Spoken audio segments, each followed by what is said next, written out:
Tonight, we'd like to take a moment to celebrate the life of a comedy legend, a funny man with an indelible voice, the man who breathed life into Iago for the animated film, Mr. Gilbert Gottfried.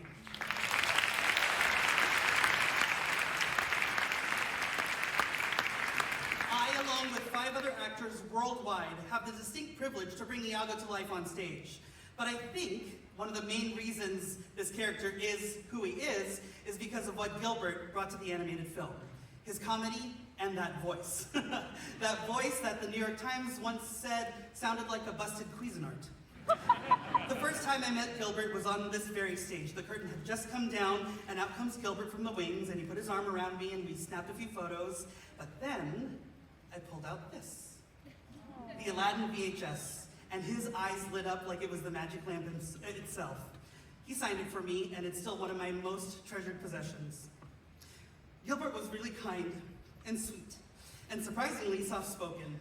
And I know that he will be deeply missed by his friends and his fans. The Gottfried family posted on social media, although today is a very sad day for all of us. Please keep laughing as loud as possible to honor Gilbert.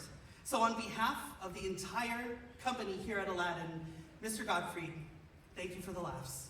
Good night.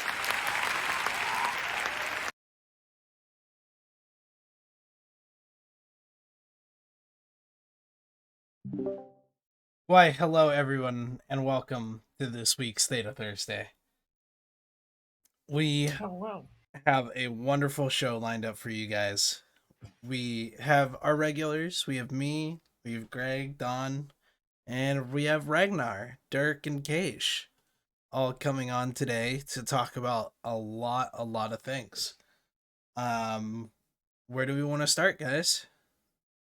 First of all, Mifune, I think your tribute to Gilbert Gottfried was really well done. Thank you for putting that together for us here at Theta Thursday. As you remember, he did a cameo video for us, and that was incredible. If anyone has the opportunity to have never heard Gilbert Gottfried's comedy, I suggest to look up him reading 50 Shades of Grey. It is rather hilarious, and it might be a little erotic for some of you ladies. That is possibly the only thing that would make me read or listen to 50 Shades of Grey, is Gilbert really Gottfried good. doing it. It's fucking hilarious. Have you ever heard of the challenge that my generation does, which is read 50 Shades of Grey, and then every time you laugh at it, you gotta put like a marshmallow in your mouth and keep reading? I didn't. I heard that, but it wasn't. Didn't put the marshmallow in your mouth. Oh my god! God damn it, Greg. Cash, how have you been doing this week, man? You've been fucking putting in some work. How's Jeff going? Okay, she got to talk to us, not the fleet. Yeah, sorry. Go ahead. I'm not on a fleet right now. He. We were asking how is the well, I guess we'll do some context for those of you who don't know. Currently, what does Jeff stand for, Don? Goon Expeditionary Force. And we currently have our Goon Expeditionary Force out having some fun over in the Fight the Ballas, Tenerife's kind of area. And Keish is one of the major FCs that is helping out with that. So we asked him to come on and talk about how he's feeling about it and just kind of what it's doing. Yeah, and right now I'm getting to be a line member and follow the glorious voice of John Hartley. So who refuses to come on the show. He's so mean. It's not just your show. He refuses most shows, so don't feel bad. I think he's upset about the Fortizari named after him. Oh, I haven't heard that story. Tell that story. Oh, well, during the war, after the war, when we were setting back up again, we had to drop, obviously, structures. And so I dropped a Fortizar that was called John Fartley's Sotillo Memorial, and it got changed. Silly. Yeah. I don't know what. I mean, there's only a few people who could do it, and I could probably look through the logs, but it was such a while ago that I didn't care to do. Now, do you think John is shy to come on the show because he's a bad FC or because he has a funny voice? Wait, say that again? John doesn't have a funny voice. What are you talking about? All British people have funny voices, I mean, including Dirk. funny. Just because John's a farmer doesn't mean He's he not has a a farmer. funny Not a voice. farmer. Not Nah, really. he's I got know, a. I know he's not anymore, but he was. That's true. I don't know. Till I, the death of his ankle. I don't know. I don't know how to talk about John's voice. I think he sounds perfectly fine. That's You can talk about how it, stirs things inside you. I'm stirs sure the everyone- emotions. Yeah. I'm sure everybody on Fleet feels that way when they listen to John because his voice either makes you really happy or really, upset. One of the two. We've You been either stirring love up John the or hate emotions, of some Pappy recently, causing some salt and Jason Wallace their cash. Yeah, they're not really how's willing things to do going? much. They're not really willing to do much except like camp. Yeah, every once in a while they'll show their faces, right? But Yeah. Have we had any good fleet exchanges since the Um, last Fortizar drop that I was a part of? Or has it been So mostly just, I mean, considering? right now, like right now, they just try to put vultures on top of one of our Munin fleets because they thought the numbers were in their favor, and they just had to run away with their tails behind their legs. A funny one that happened 2-3 days ago, which was hilarious in my opinion, was Muskie formed Serbs decided to quickly drop on this Ferox fleet that Duke was running. Duke just looked at him, kept doing what he was doing, and then he ran those Serbs right home, and they sacrificed their Falcon for no reason. It was the dumbest shit ever. So wait, dude, he warped Serbs at 0? His Sino lit. His Sino lit at 0 on the Feroxes, right? And then he came through the Titan Bridge. I gotta do this jump. Give me a second. All right. So anyway, so long story short, he just bridged his whole Serb fleet in on top of the Feroxes. I think he started to have a not a fun time. Both of them kind of warped off to Perches, and then Duke warped his Feroxes back in and kept doing what he was doing. That's and then sorry, the Serbs ran Serbs into home. Ferox. Serbs into Feroxes is a great plan with their resist profile, by the way. You should do it every single time. Please, yeah, so it was a skirmish commander, right? And he was just doing stuff. He just saw something and he get done. It was doing work, right? And none of us, we were all chatting about the next thing that was going to go. So I'm like, hey, I'll run get eyes over there. I just warp over to the Sino to see what's going on with my alt, and lo and behold, he's just there living his best life. And I'm like, I hop in his comms. I'm like, you good, dude? And he goes, yeah, the Serbs came in, we started fighting, then they warped off and left. And I was like, dope. So that's about the excitement from the other side. Besides them putting bait faxes off of Yeah. T2, trying to bait people into T2. That's That about was it. funny the other night. Yeah, Greg, you were there. You talk about that, man. That shit was hilarious. Yeah, it was who was it that was flying the Dictor that was bubbling 30 in front? Oh, that was And then- Slavbach. Yeah. Dude, Slav was just fucking with him large. I am so happy that Slav came back from a break. I've missed him, and I am very disappointed that I have not been able to go on any of his fleets because of real life shit that goes on. No, You've been leading some fleets, Mifune. You've been going out and putting some work in. I've been doing buddy. some random stuff. I'll wake up at I wake up at 7:30 in the morning nowadays, because of all the shit I got going on. And I'll wake up and Alterari just randomly messages me and goes, "Yo, I need something done." And every FC under the planet is still fucking asleep. And I'm like, all right, let me get my 3 Kiki alts. Let's ping for a couple bombers, and we'll go do some shit. And then I think the other day I refed 4 structures on my own with 2 Kiki alts and a Lashak. I've been kind of riding out the quiet behind the shit stuff, just because IRL time and devotion to that has left me out of the social aspect of a lot of things recently. You have my undivided attention now. Sorry, I just had to make sure my carrier got back, and I didn't anger John because I didn't want him to yell at me. But I am now Dear focused. Lord, the blue intel there. Getting We're all John safe. getting John to yell at you is one of the funniest things you can do. One of the most No, it's not. one of the most miraculous warp offs. Just what happened right now. They try to bubble our caps, and we just we're already in warp. And Now, literally Dawn, everyone was aligned. It was chef's kiss. Dawn, do we have it in Theta Thursday's budget to reimburse a lost carrier if it was because the person was on Theta Thursday? But they lost No. it? I'm sure No, we could but- probably get We something would done, we'd right? ask him to link it so we can all point and laugh at I was gonna say Yeah, it we wouldn't can be do about that. not being able to afford a carrier. It's about the amount of shit talkery after the fact. Exactly. Like, haha, Cash is so focused on himself that he didn't pay attention to his ship or something. I don't know. Classic But, Cash move. No, So- that's only Gur money. I only lose Gur money on gates. So let's be real. That's true. So right now we are, attacking buildings. We're mostly just clearing out structures and trying to get them to come play with us in a way that we want to. Some changes happened this week, and a couple of them involved the structures. I think the most impactful ones are that there's no. Oh my God, Mifune! Don't interrupt me. Just do your thing. Uh-huh. I mean, Goodness, like you could just keep going while I talk. Anyway, there's your screen, guys and girls. thank you. So, the biggest ones that I think are that there is no damage cap now on shield timers, and medium structures have no hull timer. Yeah, that's huge. If you don't mind me jumping in just real quick, the removal of shield damage caps for a start is an incredible change that I think CCP haven't quite done the maths on just yet.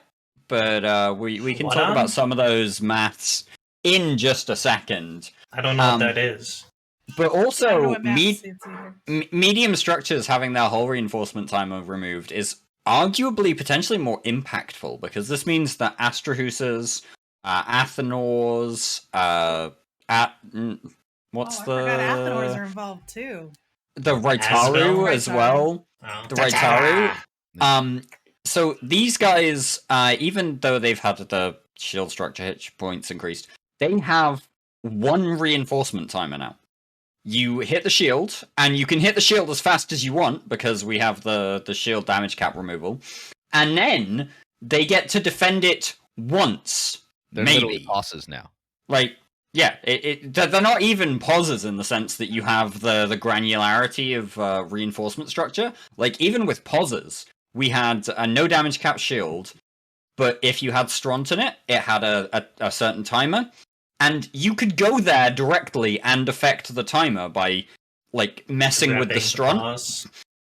Repping the pause, but more importantly with the reinforcement timer, you could mess with the amount of Stront so that you could create a reinforcement timer that would be good for you. Now you have the reinforcement timer that's good for you, plus or minus 3 hours on either side, which could put you before your good time zone, or after your good time zone, or maybe somewhere in the middle of your good time zone if you get lucky.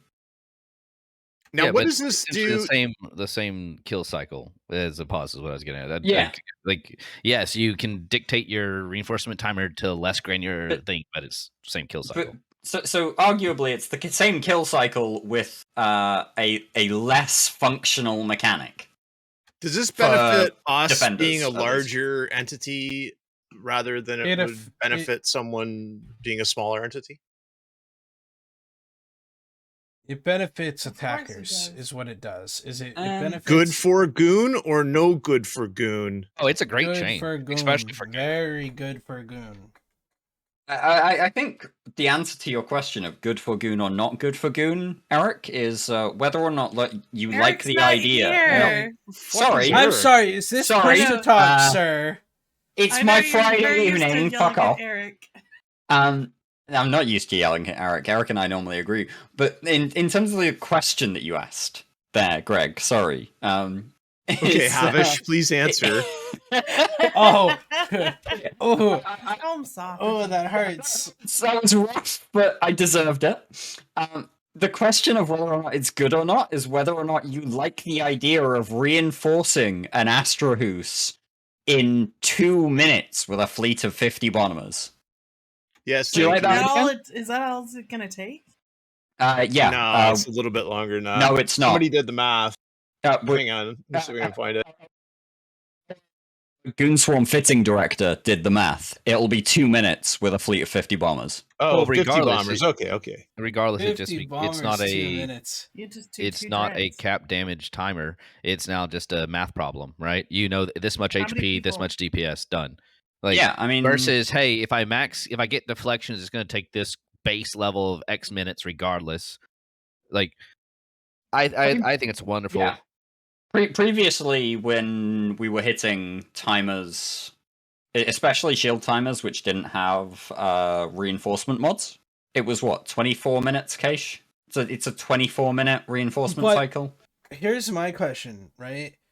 And so, I yeah, wasn't- now it being 2 minutes? hold on. I wasn't around back in the days of POS warfare, so this is a question for people who were. Back in those It was days, fun. when you were trying to defend your POS from an attacker, would the shield timer of the POS be considered just a lost cause? Like, would people actually go out there and just snipe your shield timer in less than 5 minutes? And do you just eat that and take it as a lost cause and wait for the reinforcement timer? It depends on your ability to counter. Essentially, if you could instantaneously counter with, like, if you could form a fleet and defend the initial, yes, you would. But a lot of times, especially in larger, like, strategic wars or strategic posses, right, you would wait and fight over the reinforcement timer. But you wouldn't want to get to the reinforcement timer because it's not the whole, oh, we're going to let him get the shield timer. No, it is the reinforcement timer. Back in, like, POS mechanics, it wasn't like there was this magical, oh, we'll go through phase 2. It was, okay, we kind of don't want to have to worry about phase 2 because you had to repair your POS and then refuel it with Straunt and all that. Like, if someone reinforced your POS, that was a very bad day. Yeah, see, the thing about the POS mechanics is that there was no damage cap. It was a raw DPS race. If people dropped, 10 dreads on your POS, you were probably not going to bother trying to save it. But you'd throw a scout out there, and that scout would probably have some sort of role to mess with the Straunt to really, like, try and fine tune the timer. There were third-party tools that would help us figure out how much Straunt we needed to have in a POS to have a reinforcement timer in X amount of hours.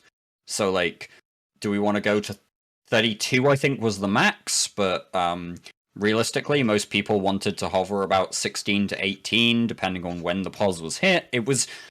There were questions and more granularity that I mentioned earlier, but in terms of, like, if you've got 10 Macarials shooting your POS, or 30 bombers shooting your POS, you'd probably form a fleet and go out there and have some fun. Here's a good example. Let's say it's a Death Star POS that has one of your jump gates on it, right? One of your jump beacons. Like, let's say there's an enemy group that come in, they start shooting it. Let's say they have a 30-man Hurricane fleet. You're going to form and defend that. You're not going to let them in-cap your beacon, your jump gate. You're not, because that's the other part you got to remember is if they in-cap. What? It has a purpose. Well, you need it there. Yeah, but it also, if they in-cap the modules, you have to go through the painstaking process of getting those back online, right? And it's just annoying. So, because you typically go in, you in-cap the modules, and you hit the stick, right? Yeah. So, yes, you would form and fight on the initial, like, someone is hitting our POS, let's go. Unless it's like, oh, fuck, I mean, that's a whole different conversation. Like, if it's like, oh, someone's came in with hundreds of people, okay, we'll try to save it. We'll try to counterform, you know what I mean? But Yeah. That's a hell of a flash form compared to a dedicated Flash timer. dance. Yeah. Like, that's like CTAs, like, that was like the whole concept of CTA is like, oh, we got to defend our NPC station, or oh, we got to defend, our POS. So this is something that's being taken care of at an alliance level as far as the thinking on how we're going to do and what we're going to do, and it's firmly entrenched in the people who makes the decisions minds. Like, it's not something that just like a skirmish commander is going to have to figure out on their own, right? Oh, you talking about like back then, like for defending that kind of stuff? No, I'm talking about now with the changes, right? Now with the changes, nothing changes. Yeah, we get it to makes it drop easier. dreads, but like there's no major change in terms of your target prioritizing. There's no major change in whether or not people are going to keep dropping these structures, and this is one thing that I've seen a lot of conversation on forums, on Reddit, on Discord about, is that a lot of people are praising these changes for helping clear up and prevent structure spam. And to those people, I just want to say, this doesn't make it any less or more difficult to drop the structures and anchor the structures. The structures will still exist. It just makes it slightly easier to kill the structures. Well, and the other part of that too is most people, because of and kind of what Mifune was insinuating, a lot of people will punt the shield timer. They'll just say, okay, well, we'll worry about defending on the armor timer. As it stands right now, before this change goes into play, right? A lot of people will be like, hey, they're shooting our insert here. Okay, they can put it into armor. We'll defend at the armor timer. So you had a lot of people setting grinding structures where it wasn't a true conflict. What's the word I'm looking for? A conflict driver, where armor timers and hull timers were pretty much by the fact that no one really Timers responded to specifically. shields. Yeah.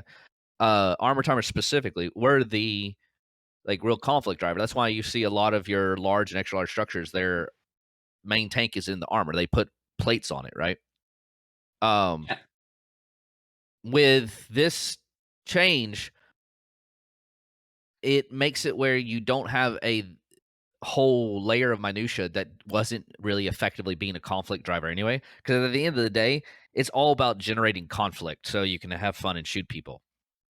Well, that's kind of where I wanted to take it with the generating content, right? Because as someone who wasn't here during something like Class Warfare, and as someone who's also a fucking dumbass, won't this not provoke the fights? Will this not? Because what will happen in my mind, what will happen is, people like us, like goons, the bad guys, we'll put 100 bombers on a structure, ref it within like what, a fucking minute. Like, how are they going to even have a chance to try and defend that? And then Two things to your I guess point. Two things to your point. One, the only having a hull reinforcement timer is only medium and below, right? So that's your Athenors, Astrauses, Rotarus. It's not a true hull though. It's the shield An goes, armor and then you hull. got to burn through armor and hull. No, I get Okay, that. so My yeah. point is that like it only applies to mediums, right? That whole as far as the timer change, and if people aren't going to fight over the shield timers anyway, then just get it to the armor timer that's going to generate a fight. So if you're going to ref a keep star, right, and you're going to nut up and put your super fleet on a keep star to ref it, you shouldn't be hamstringed by a damage cap on. You know what I mean? Does that make sense? I'm talking about specifically on initial refs. On a non-conflict driving timer, you should be able to hit it, stunt, and then everybody's going to be there for the armor timer. You know what I'm saying? Like, it's going to, like, because armor timers right now are the conflict driver. So I don't think it's going to make more or less conflict as far as shield specifically is in regards to. I think it's going to make explicitly less conflict when it comes to shield specifically. There should be conflict nonetheless, though. Right. That's what I'm saying. Is I think you're gonna have a net change of 0 when it comes to, because people that fight over shield timers are gonna still fight over shield timers. My point is the people that want to set the next timer to cause the actual conflict won't have to sit there for 30 minutes to 20-30 minutes. But Keish, this is why my point is that there will be a net negative change in conflict because of this on the shield. Because the people who are going to be hitting these shield timers to try and create conflict, planned conflict as well. We want to be talking very specifically here about planned conflict rather than the snowballing that sometimes happens off. Somebody drops a dread bomb and then somebody else drops a dread bomb, and those are random occurrences. But when it comes to structures, these are things that we all plan timers around, we plan operations around, we make a big deal about. So in terms of the shield causing an armor timer, people are going to contest shield reinforcements a lot less than they would now, because before these changes come in, which is current, you could see a ping for a shield reinforcement timer and know, okay, I've got at minimum 24 minutes to form a fleet and get there, and we could maybe have a fight and push them off. Now, or I say now, under the new paradigm, that shield reinforcement ping could come in less than 2 minutes before your shield is reinforced. I mean, I'd agree with you there. Like, as far as like people showing up for, oh shit, someone just touched my structure, flash storm launched the fleet. Yeah, I agree with you. But at the same time, if someone rocks up with 80 bombers, gets into your system and starts hitting your shit, before you have any idea that they're even in your region, well, okay, cool. You're gonna get that timer set. It's gonna happen. But yeah, and then you have to you have to deal with the psychological change that we've seen since POS warfare, and the mechanical change as well, because one of the big things that we kind of seem to gloss over when we talk about POS warfare and some of the fights that happened over POSs is that POS warfare was something of a tug of war, where the attackers had to deal with both attacking the POS stick and attacking the defending fleet, but the defenders had to deal with attacking the attacking fleet and repping the POS stick. And if one of those two things on either side kind of got out of control, very quickly the fight would spiral out of control. And we don't have that mechanism on Upwell structures anymore. We don't have that. We just have the damage cap, which means that attackers have two things that they need to focus on: killing the structure, killing the defending fleet. The defenders have one thing they need to focus on: killing the attackers. And while I'm not saying that that's necessarily a bad thing, what I'm saying is that there's no counter mechanism for the defenders to push against that objective beyond just stopping the attackers from putting enough DPS on the structure. Right? If the defenders have a huge fact swing that they can spend but don't have the dread pilots, they can't do fuck all to actually help keep their structure up. In order to attack or defend these structures, you need spaceships. And CCP, I think, made it a little bit easier for us to have spaceships, didn't they? Greg, Mifune had a point before we were going to... Oh, did you have a point for me? So, Dirk, here's a question.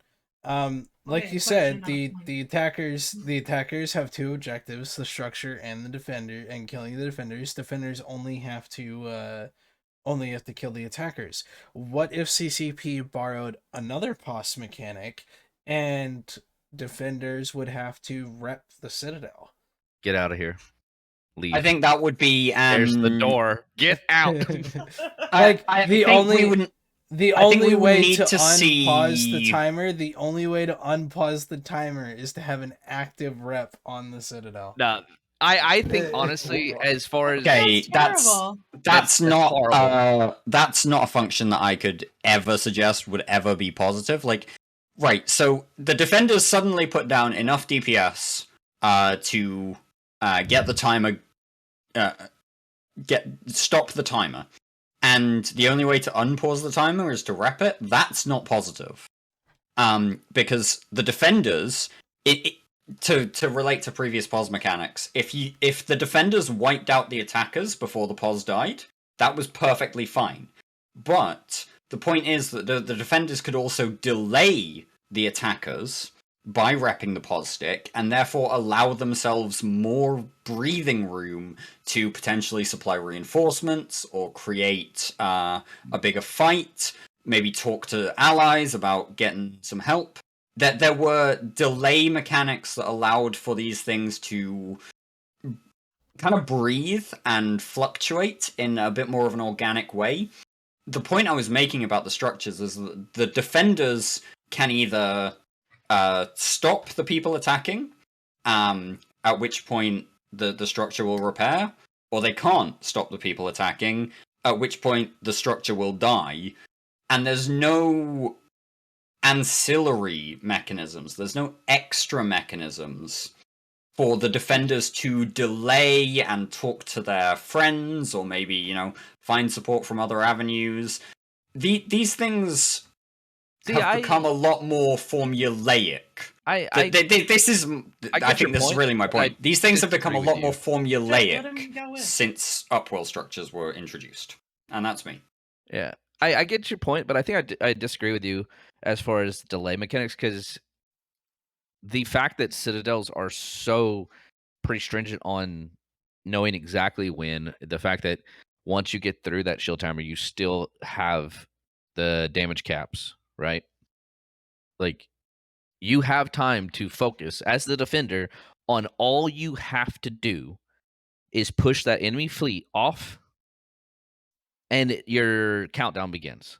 You get them to shift off of focusing on the structure and fighting you, the countdown begins. You get them to not fully commit to shooting the structure, and the repair countdown begins. And as soon as it gets done, all the progress the attackers have made is wiped away. So that's why I kind of like where the balance is, as far as like defenders can solely focus on fighting the aggressors. Aggressors have to make sure they can defend themselves against the other fleet, right? They have to be able to engage the enemy fleet to stay on the objective.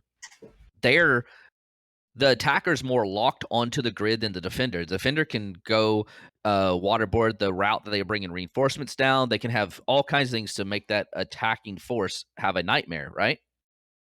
The defenders can do a lot of extra things in around the region as well as on that grid to haze the aggressors. They can do bombing runs. They can do all kinds of F2s, right?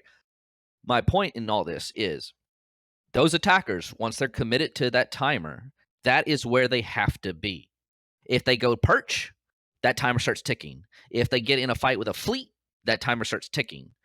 And it really puts the onus on the aggressors to have to come in with the plan to be able to control that grid and be able to stay damage enough to keep it paused and going in the right direction.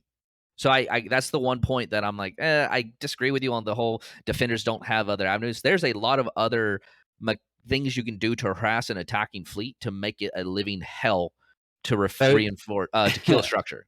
Those avenues existed when we had pauses as well. Like, what you're explicitly not doing is telling me that we didn't lose a mechanism when we moved from reppable deployable structures to Upwell structures with damage caps. I personally think having to we repair lost a mechanism refix somewhere. all the pauses is a good change, in my opinion. Like, I think that was kind of a shitty thing, because then you'd just watch Faxes and Logi like poke outside the shield, rep, hide back inside the shield, poke outside the shield, rep, poke back inside the shield. And it was really fucking stupid. I mean, Royal Cat Royal in Twitch chat has a topic that could lead on to a great many rants when he says that a pause could not be planted right next to another pause. And I think that's a very fair point. There aren't currently no limits on Upwell structure allowances within systems, be that medium can have X amount of moons plus 5 to account for Astrohuses or Raitaris or whatever, or they can have like X amount of they can have the amount of system moons plus 2 for large structures to account for Tataras or whatever else, and then a couple of Fortizars, or like 3 XL structures to account for a Keepstar and a couple of Satios. Like, there are no artificial limits on that currently, and I think that's got a lot to do with a lot of things, including the unlimited slots that come to industry mechanics. But I think that's a really great. I think that's a really great segue to the. I think, hey, it was a major point, and I think it's been a net negative. So, but not getting into that, I'm gonna segue straight to the industry changes. Mifune, what's going on? All right, so as we segue into here, I'm gonna say this to the 95 of you in here. I am not an industry person. I am absolutely dog shit at spreadsheets. He's But really I bad at this. I spent all day since I got home from class. I spent almost 6 hours Don't trying show it to then. compile Oh, this dear data. Lord. Don't fucking. If this is 6 hours of work and it's still that bad, don't show it. Just No, don't. it's okay. I'm We're- sure he did All fine. right. So this is my attempt at industry. All right. Oh no. So this is a spreadsheet that is currently a builder for capital components. It's not Mifune, that's currently. That's a It's- spreadsheet, man. It is. It's not currently because it doesn't work as a builder for capital ships. It works as a counter. A head count. It's a head count For- of what capital parts you An need. inventory list. It's an inventory Yeah. list. It really is. So I did it. I tailored it to an avatar on the current state that it's in on CC. And the numbers here, as far as ISK-wise, are totally wrong. I botched them completely. I'm not even going to try. Right? All right. We So, don't I care got all about this, this. Just go. But here Yeah, we like go. just I break it have- down. You want to zoom in a bit for the stream? Just a little no, bit. because I'm gonna move on to the e-appraisal. So Oh, okay. over at e-appraisal, I stuck it all in there. And this is at current market prices. And obviously most of this is going to change. A lot of people that I talked to today are expecting a bit of an influx as demand goes up and supply is obviously still kind of down. Because no one has ramped up capital production in so long. So a lot of these prices are probably going to go up and then dip a little bit here and there. It's going to fluctuate a lot the first couple of weeks, which is probably to be expected. But at current market price, with the new blueprint changes, is sitting at about 130 to 150 billion cost for an avatar. And yes, the bottleneck has changed to low sec ore and reactions instead ever of changed? PI. Well, the big thing with the PI bottleneck was that it was cheap, but it was just so much PI, right? Like, look, you only need 136,000 oxygen now. Anybody know what it was before? Because I didn't grab those numbers, because I'm dumb. But I'll tell you what. No. So are you saying 100 post changes it's going to cost this? Yes, post changes it's going to cost this, but that's at current market price, and the market price is going to change as demand increases. Can I just ask one thing? You are making your market estimation based upon the mineral value of the inputs and not and not the capital parts, because not I the am component big dumb. parts. Good. Because I am big dumb, and this is what makes me understand it. So yeah. So as far as we can tell, isogen and some reaction is going to be the biggest bottleneck instead of the PI. And I could be wrong. Because I am terrible at industry. However, considering that people have stockpiles of isogen, that's not as huge an issue as it might otherwise be. yes, I feel like as far as things like the stockpiles go, a lot of things will be solved with that. But again, I'm not an industry person, and doing my little bit of terrible research this morning, the only place I could get decent isogen is going all the way to low sec, where Snuffed reigns king and drops caps on anything that's bigger than a fucking skiff. So I don't know. It's kind of whack CCP. I hate it. So So- the takeaway anyway. from this, though, is that people are going to be building more ships or not. Yes, people are going to be building more ships. It's just going to be more of a healthy medium that we were expecting. So if people are building more ships, that means the price will that eventually go down. Yes, that keeps Dawn in a job, right? Dawn yes. keeps So sucking rock. So as production continues to ramp up, the price for everything will go down. But during the initial patch day and the coming weeks after that, we are going to see a price hike because of the demand of people wanting to get into capital production. And then once the production begins and it grows en masse, then demand and the supply and the demand will kind of equilibrium out, and eventually prices will go down. Can we say it's a trickle down of fun though, right? So it trickles down like people, okay, oh shit, I'm gonna start building ships. So Don's gotta mine some rock, right? And then the ships get built, and then fucking Cash goes out and goes, oh, I'm gonna fucking whelp a whole bunch of battleships. You know, he never does that, but you know, that kind of content generation, as people like to say. I believe we will see a lot more capital content than we have seen over the past. Well, not 2 only years. capitals, it affects battleships too, as well, right? and we will see a upward trend of fights happening. Well, It'll here's a be question less for of you. it'll be less of, oh my god, I do not want to whelp, a PL doesn't want to whelp my nightmare fleet, and be more of, I could whelp a nightmare fleet or two before I'm fucking broke, right? Like that's kind of how it's gonna be. But ask you a question. yeah, All right, so with the changes, you're saying there's going to be more that people that want to get into capital production, which initially that'll cause a spike in the prices of the inputs. Won't that drive more people to get back out mining to harvest set inputs? Because that's one part you didn't cover. Yes. Like you're going to have more people out in your, or will you? I guess that's the question. Will you theoretically, you will see people getting out there, seeing the opportunity of the California gold rush, and absolutely trying to do everything they can to turn this into a profit.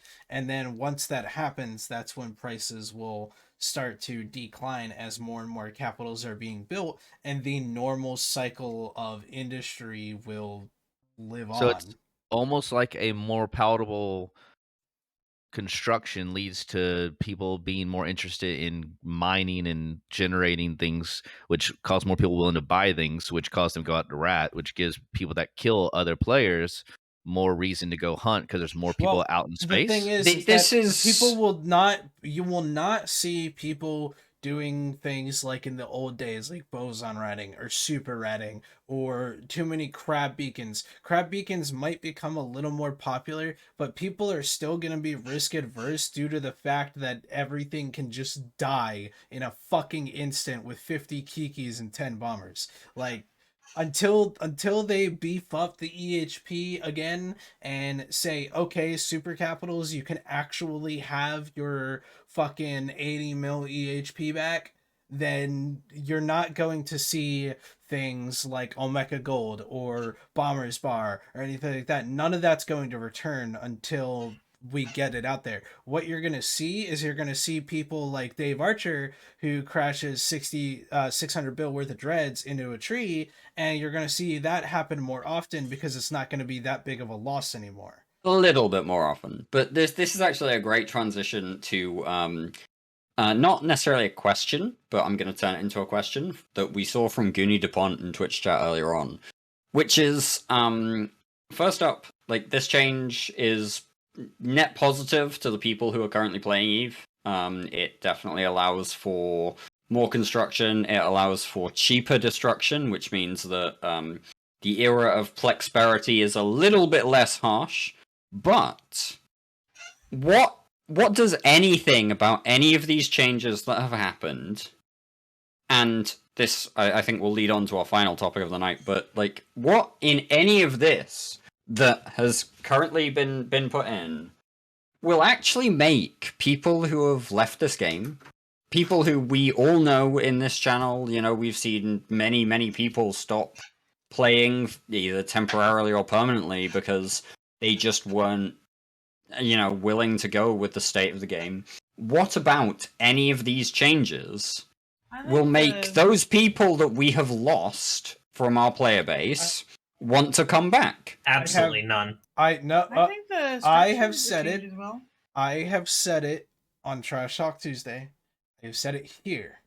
I've said it to Brisk 1,000,001 times for him to drag over to the CSM meetings. Okay? The thing that brings people back is a new shit.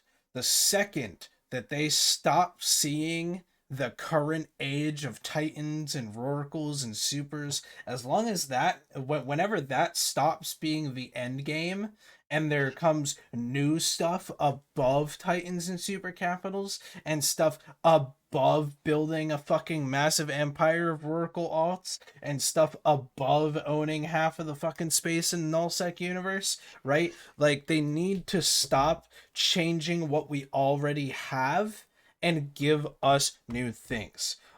Okay, and I've No, said it they before. need to No, stop doing the industry. They need to get rid of all the changes they've made and go back to what it was. they're before. not going to. I know, but they need to. So And if you no do matter that, how I much, bet a lot more no people matter will come how back. much no matter how much people will talk about it, and I guarantee you there will still be people fucking 5 years down the line saying this. CCP isn't just going to say, okay, roll back Tranquility all the way back to fucking 2018, 2019. Nobody says They're roll not back. gonna do that. Yeah, it's not a rollback. But that's exactly what people want. They want a they want small the mechanics changes, to right? change. They No, don't want a they rollback. want- There's they a want a difference rollback between with- a no, rollback they and want- a change. They want a rollback without rolling back the ISK/skill points they've On made over the Dirk- past 2 Actually, years. So That's you all mean they a fucking want. change? question, which was, do we think it's going to bring people back to the game?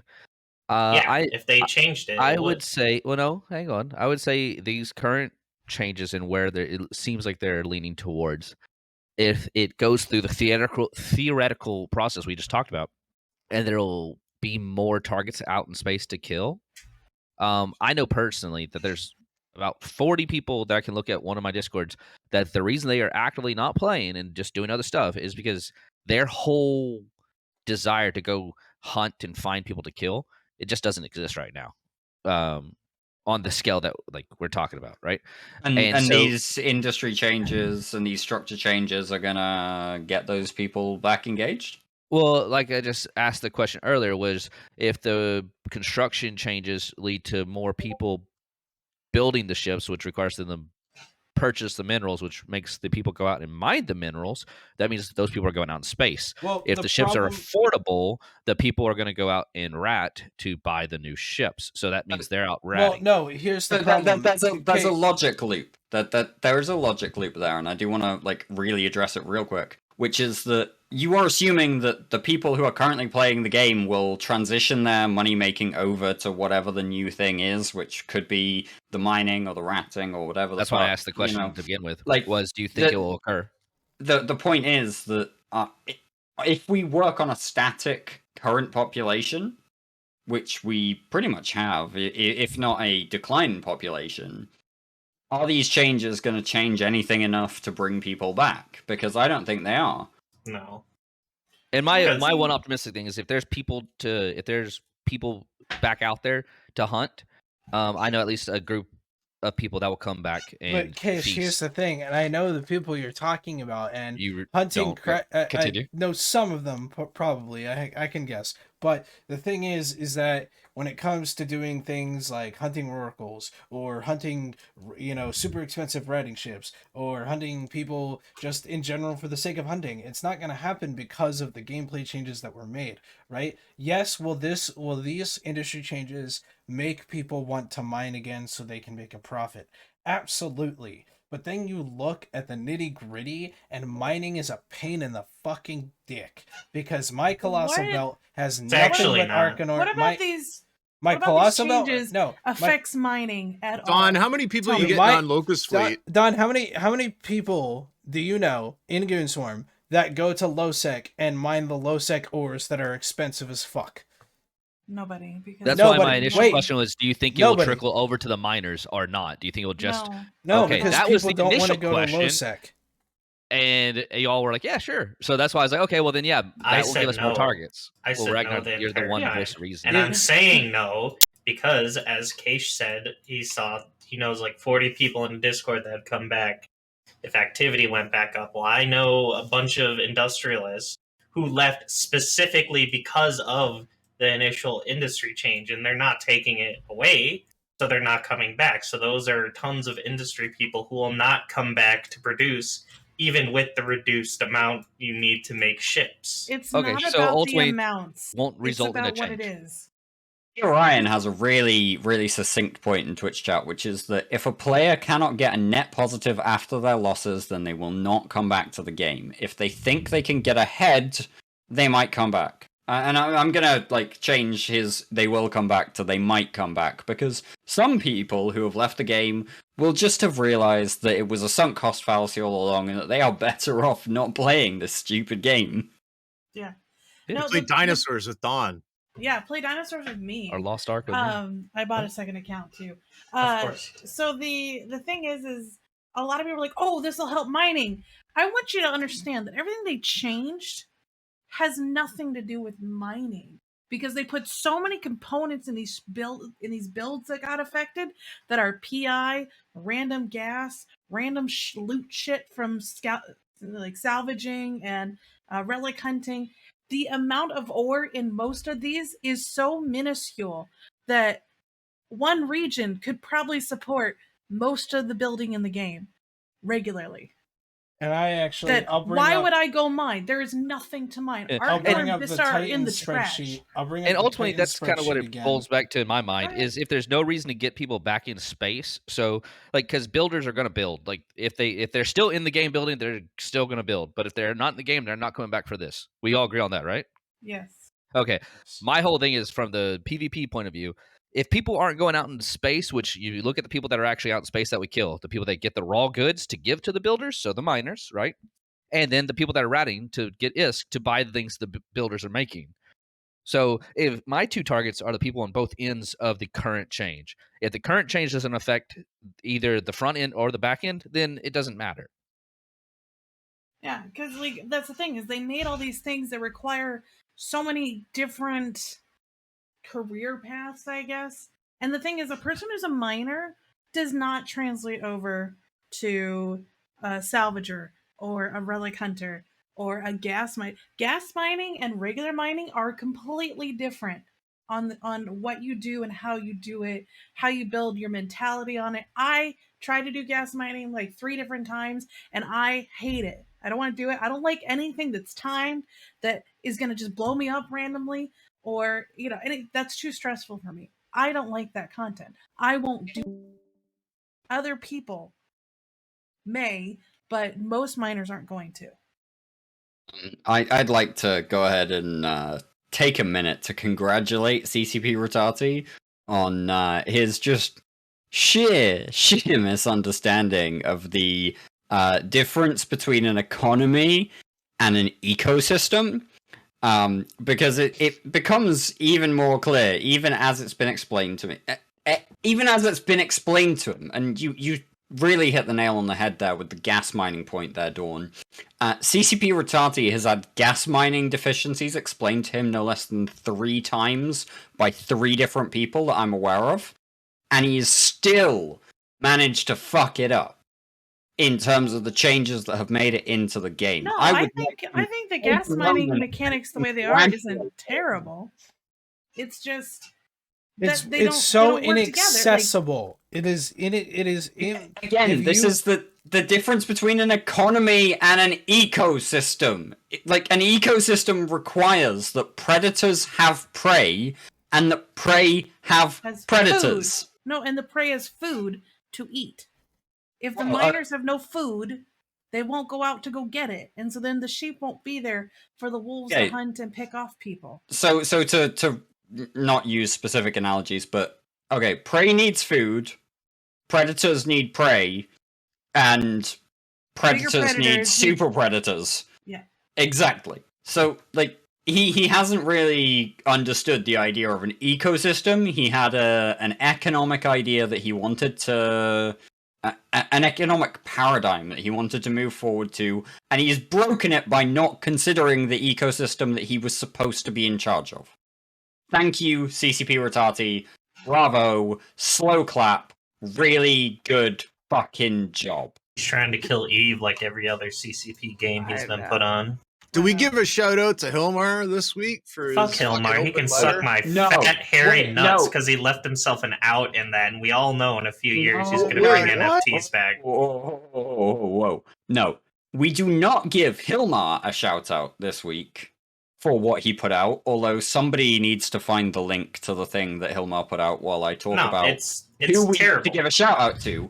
We need to give a shout out to whichever poor sod at CCP ghost wrote his announcement about NFTs and blockchain in EVE Online, which is such a categorical, like, sidestep on anything that the players are actually worried about. It's transparent. Well, and plus the whole letter is a pile of bullshit anyways, because he left himself an out. He said, in the foreseeable future, we won't have NFTs. That's just legal Tranquility. speak to... Well, yeah, a few years he's from on now. tranquility. Yeah, you all they- have phones, right? And What a there- joke. There was an Ars Technica article I read this week that called Serenity in relation to blockchain and NFTs a production testing server. The Chinese EVE server is now production testing, guys. I'm just saying, but like, if you don't like NFTs, just don't buy one, and you're done. just like not for Tranquility. No crypto on Tranquility. They'll put it on the AWS microservices instead.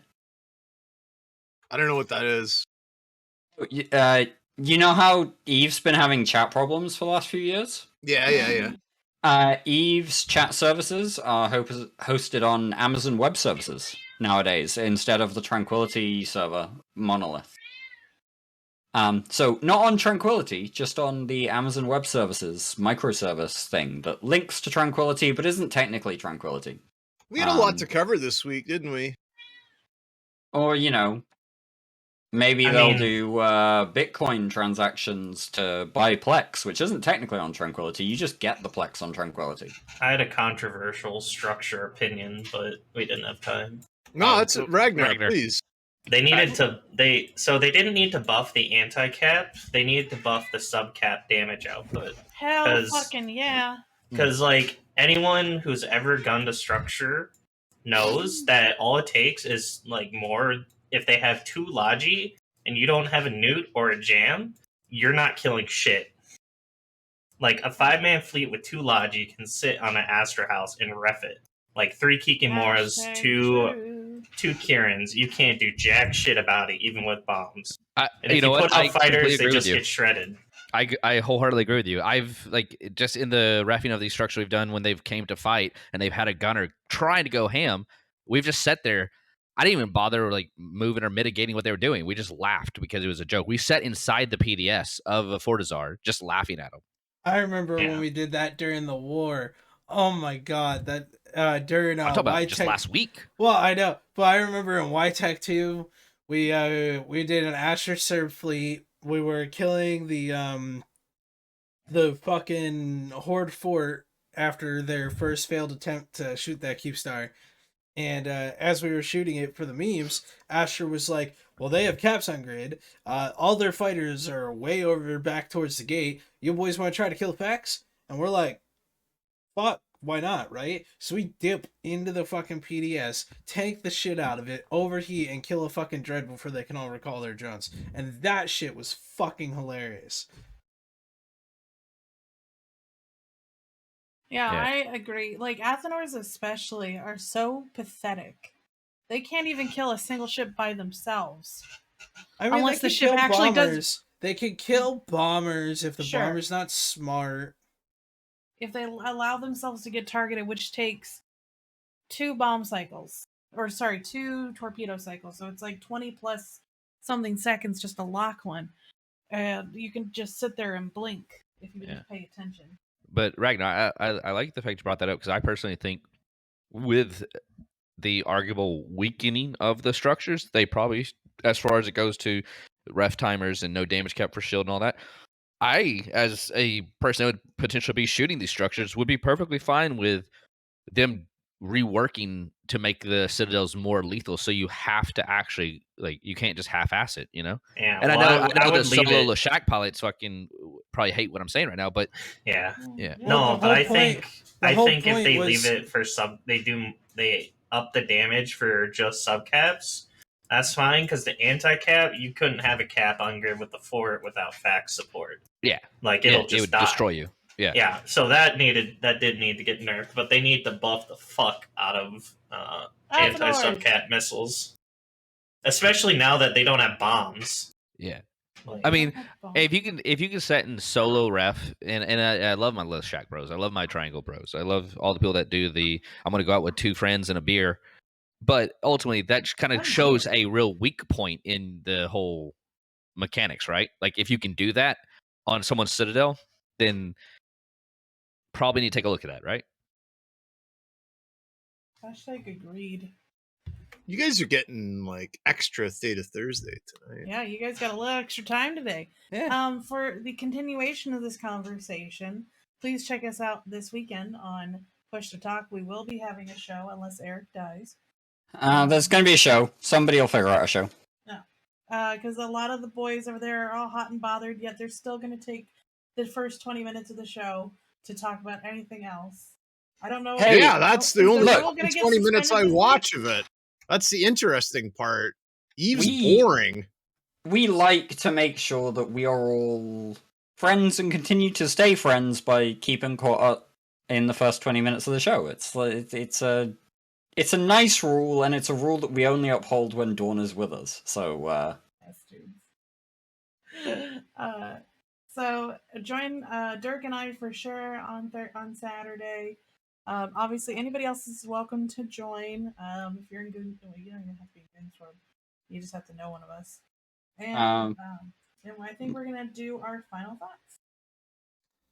Alrighty. So we'll start at the top. Keish, final thoughts, shout outs, plugins of the week. It was fun. Thanks for having me. I like popping on and yakking at y'all every now and then. I do, as far as from a fleet running perspective, I do like the fact that they're more cognizant of the PvPers' time IRL.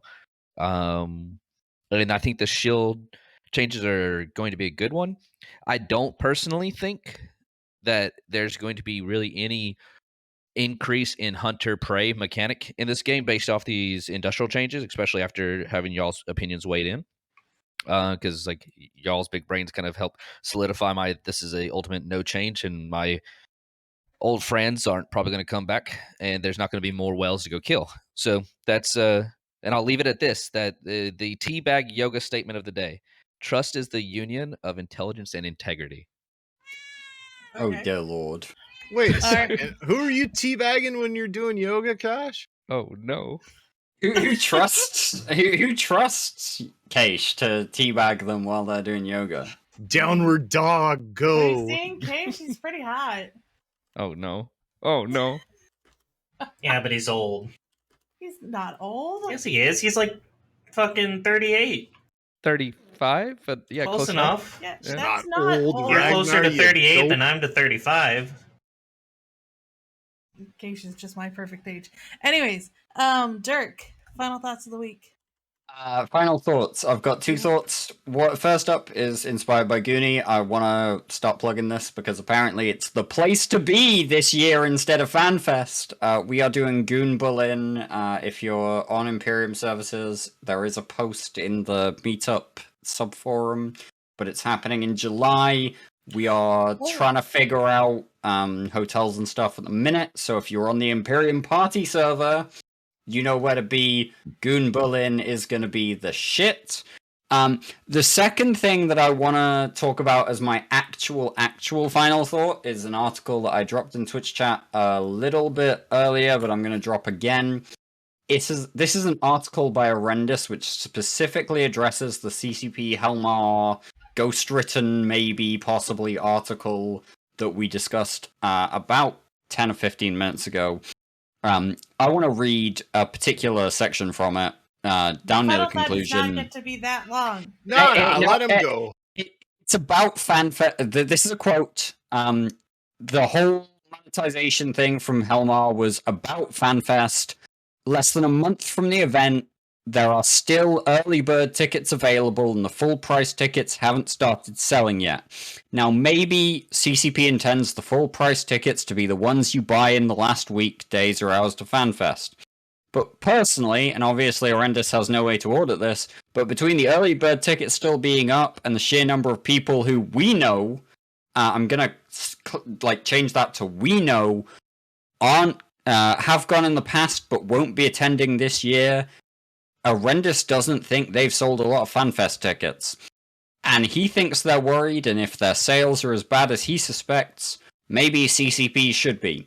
And you know what? I'm going to use that to tie into my first one last thought, which is Goon Berlin is the place to be in Europe this year, not FanFest. Thank you very much. Okay. Greg, actually, I guess we'll do Ragnar first. Ragnar, final thought of the week? These changes will do nothing to bring people back. It'll make the suffering a little less worse than it already is, and then Mad Cows need Zisk. Fantastic. Always positive and such a cheerful attitude as always, Ragnar. Greg, final thoughts for the week? I'm gonna go totally counter to what Ragnar says. I've got a really positive feeling. If I could reach my Amazon box that CCP sent me this week, I would reach in and I would pull out one of these, because I think that putting more spaceships in space. You got to remember, they're not going to be able to fix Rome in a day. I don't think that's the correct saying, but they're not going to be able to fix all this shit in a day. Like, you got to remember, they fucked it up over how many years? So About 10 now. well, 10, right? So things are maybe rolling a little bit more in a positive direction. They didn't go backwards, did they? So you got to give the devil his due, right? Where's that meme of PewDiePie and he's like, it's evolving just backwards. Nobody knows what the fuck you're talking about, Mifune. I do. Don't, shut up, Greg. Just because you're old. Fucking kids these Yeah, days. Greg's old and doesn't get the memes. I'm sorry. All right, Mifune, final thoughts for the week. I am optimistic about this change because of one thing and one thing only. Even though it's difficult, Titans, Supers, Capitals, Dreads are obtainable again. It's not impossible. And for me, that's enough. Because that's when a newbie comes to EVE Online and they see a Titan and they go, whoa, I want one of those. Me, as a veteran player, can actually tell them to shoot for the goddamn stars instead of sitting here and being like, nope, don't do it, impossible. You can buy out everything in Gita and still not have enough. You know? So I'm going to take that takeaway as a positive note for what is to come for EVE's future. Here, Mifune. And it's Here, not here. perfect. It's not perfect, and it's never going to be perfect. We're never going to get ever exactly what we want, and we know that's not going to happen. Because I can tell you what, goons of EVE players of old will tell you to say fuck Citadels, bring back coffins, right, and bring back Titan AoEs on death and shit like that from way back when they first started. And people like me are gonna sit here. People like me are gonna sit here and say that riding Supers and riding Titans need to be re-added to the game, and that's okay, because honestly, this game is about to enter its third fucking decade. It's bound to have a completely different play style than it did 15 years ago. Yeah, change. As old as you. People are afraid of change, right? And I think that's a thing. Final thoughts. Yeah, Greg. but people are afraid of change. Then we're gonna move it right on, and we're gonna change to Dawn for her final thought. What do you got for us to send us off into the ether tonight, Dawn? Well, I always want to say I hope everyone has a great week, and thank you for everybody showing up today and all of our guests being with us. I do want to put it out there that me and a couple other goons are looking at trying to organize an EVE cruise next year where we'll have a group and you can book into the group and then we'll do stuff on the ship. We can usually get like a private party or something on the ship. We haven't decided if we're going to do like a 4-day or a 5-day trip. It'll be out of Florida for those of you who want to kind of figure out where it might be at. And we're just going to start looking at prices and options. Current preliminary prices, for all of you to know, ranges between about $800 for 2 people to maximum best suite on the ship was $4,000 for 2 people. So if you can afford something in that range, you should definitely join us. No petri dishes. It's next year, okay? There'll be literally Is the stream a whole over? year. It's a whole year. Anyways, all right. Thank you all Anyway, for coming. thank I you will all put for more info coming. up Yeah, we later. really appreciate your viewership this week and every week. Thank you. Have a great Thank you, night. Thanks, everyone. guys. Have a good night. I always Have a get good